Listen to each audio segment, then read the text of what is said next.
کے حصے میں, ہر شخص کے حصے میں میرے نبی پاک نے عزت لکھی, ہر شخص کے حصے میں.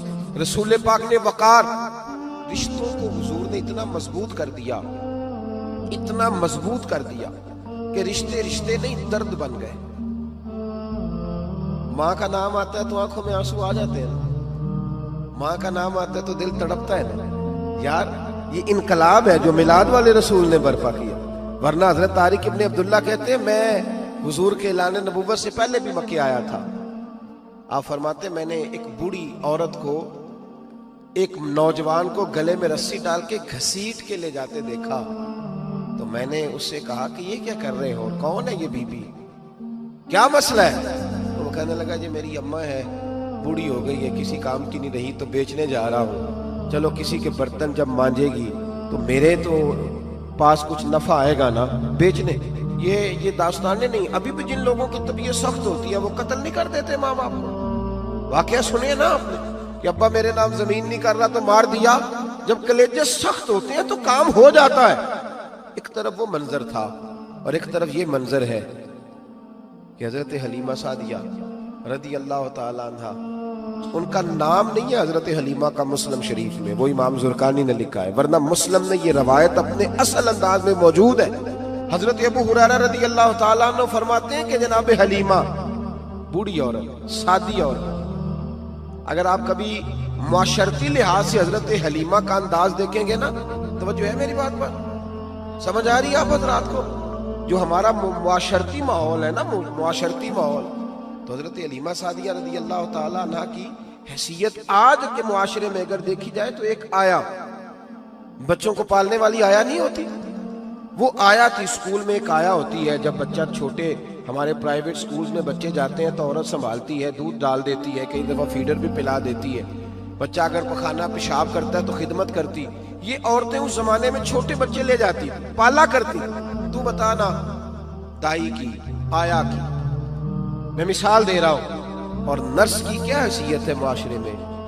اور حضرت حلیمہ سعدیہ جب نبی پاک کو واپس لے کے آئی تھی تو چلو کچھ نہیں, لیکن نہ کچھ معاوضہ بھی انہیں حضرت عبد المطلب نے عطا کیا تھا. جناب آمنہ نے انہیں کچھ, ایک معنی یہ بھی ہو سکتا تھا کہ پیسے دے کے یہ کام کرایا, معنی ہو سکتا تھا.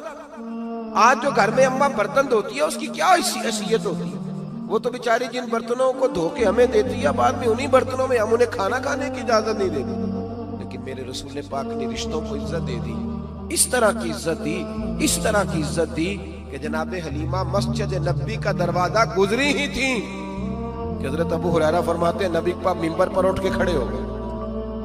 رسول پاک کھڑے ہوئے, نبی پاک.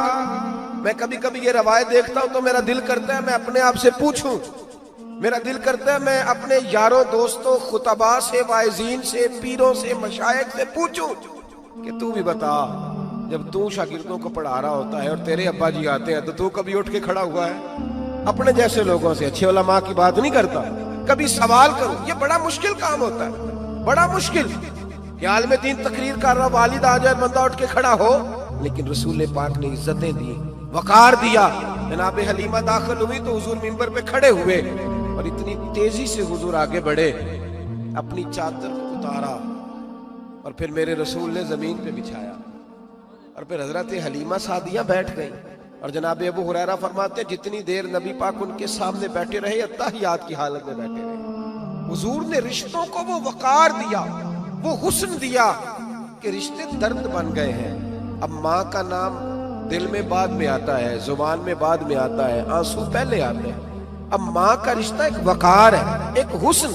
الحاوی للفتاوی میں امام جلال الدین سیوطی رحمت اللہ لکھا ہے, فتح مکہ کے بعد نا کمال ہو گیا. وَرَأَيْتَ النَّاسَ يَدْخُلُونَ فِي دِينِ اللَّهِ أَفْوَاجًا, فوجوں کی فوجیں دین میں آ گئی. ایک زمانہ تنہائیوں کا ہوتا ہے, ایک عروج کا ہوتا ہے. عروج کے زمانے میں بڑے تعلق, بڑے رش, بڑی باتیں. اب حال یہ تھا فتح مکہ کے بعد کہ پہلے تو ایک آدھ آدمی کلمہ پڑھتا تھا, فوجوں کی فوجیں آتی. ایک دن نبی پاک نماز پڑھانے آئے مسجد.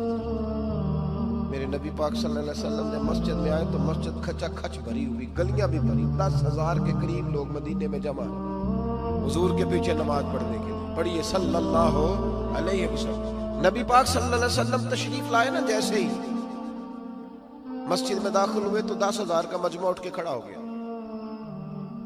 ہمارے لیے لوگ کھڑے ہوتے ہیں تو ہماری آنکھیں پرنم نہیں ہوتی، بلکہ ہم اپنا حق سمجھتے ہیں. ہم کہتے ہیں ان کا بنتا ہے کھڑے ہونا. حالانکہ بھائی دنیا سب کے لیے کھڑی نہیں ہوتی. جب کوئی کھڑا ہو نا تو نظر جھک جانی چاہیے اور تیرے دل میں خیال آنا چاہیے کہ یا اللہ مجھ پہ رحم ہی رکھنا، اے اللہ میری پردہ پوشی کرنا، یا اللہ یہ تیری دی ہوئی عزت ہے، مہربانی کر خفیہ تدبیر سے محفوظ فرما. لیکن ہمیں احساس نہیں ہوتا الا ماشاءاللہ. اللہ کے محبوب داخل ہوئے تو 10,000 کا مجمع کھڑا ہو گیا. 10,000 آدمی کھڑا ہو تو ایک کیف بنتا ہے. تو میرے جیسا آدمی تو ویس کوٹ سیدھی کرنے لگ جاتا ہے نا کہ بڑی شان ہے جناب، کالر ٹھیک کر لو، دستار سیدھی کر لو، کیا بات. اتنے لوگ بھی کبھی کسی کے گاڑی کے پیچھے بھاگے. لیکن نبی پاک کا انداز کیا تھا؟ رسول پاک کی آنکھوں میں آنسو. 10,000 آدمی کھڑا ہوا، حضور رو پڑے اور اتنا روئے کہ جناب ابو ہریرہ رضی اللہ تعالیٰ عنہ فرماتے ہیں کہ میں نے نبی پاک کے سینے سے آواز نکلتی دیکھی. جب آدمی زیادہ روتا ہے تو سینے سے آواز آتی ہے. حضور روئے کہ سینے سے آواز آئی. آپ فرماتے ہیں پھر حضور نے آنسو پوچھے. پھر نماز مکمل ہوئی. جب لوگ چلے گئے تو حضرت ابو بکر صدیق اٹھ کے قریب گئے، کہا یا رسول اللہ صلی اللہ علیہ وسلم آج کوئی وجہ نہیں تھی رونے کی، آپ آئے ہیں اور رونا شروع کر دیا. تو میرے محبوب فرمانے لگے آج جب میں نے اپنی وہ شانیں دیکھی، وہ مقام دیکھا تو مجھے اپنی اماں کی یاد آ گئی. ماں کی یاد، رشتوں کو وہ عزت دی، وہ وقار دیا، وہ حسن دیا. کہاں نماز کے لیے لوگوں کا کھڑا ہونا اور کہاں اماں کی بات چھیڑ دینا. میرے حبیب فرمانے لگے مجھے اپنی اماں آمنہ کی بات یاد آئی. میری ماں نے تو وہ دور دیکھا تھا جب وجود میں کپڑے بھی پورے نہیں تھے.